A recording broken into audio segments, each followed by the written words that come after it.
This lesson is going to go over some examples of finding the empirical and molecular formula.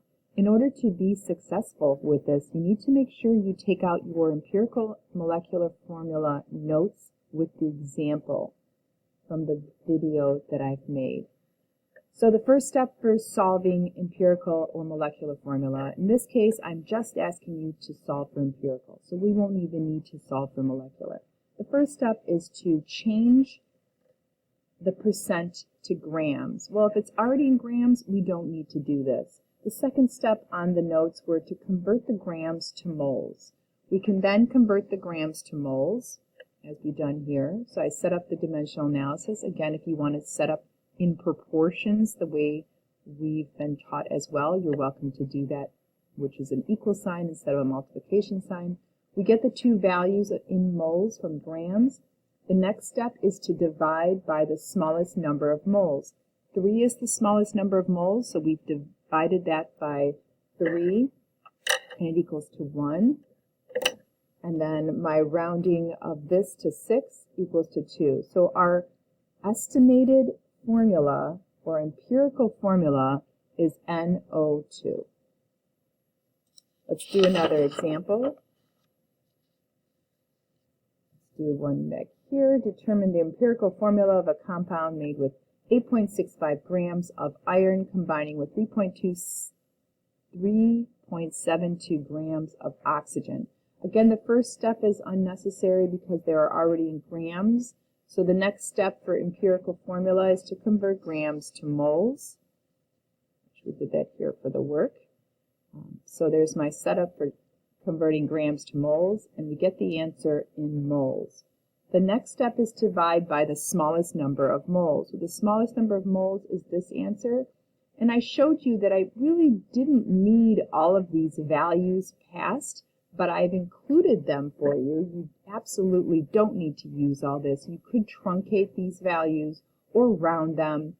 They'd still come out for the same number. But if you notice, what happened here is my values were a whole number and a decimal number.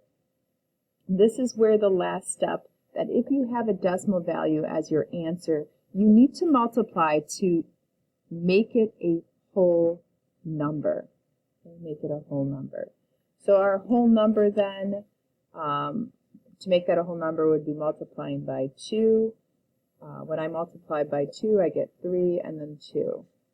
So again, let's repeat that.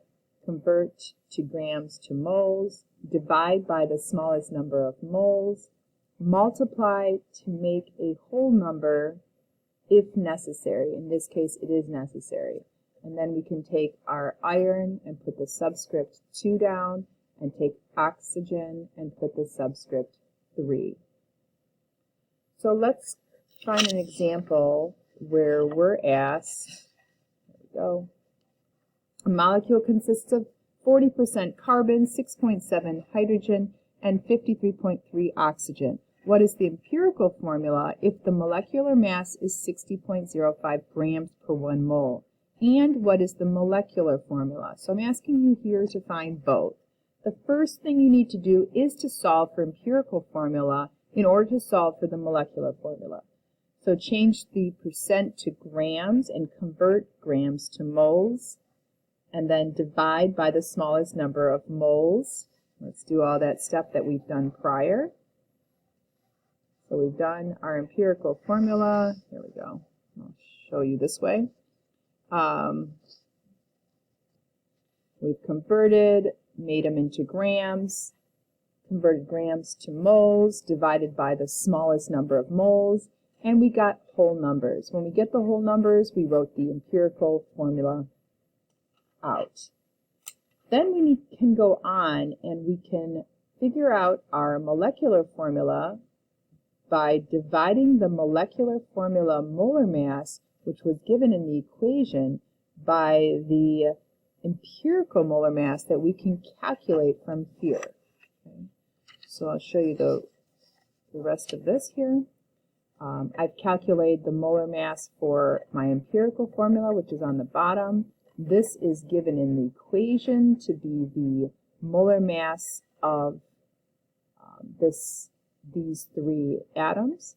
And then we have the number 2 that comes out. With this number, we multiply by each of these subscripts, giving us a molecular formula of C2H4O2 for this example.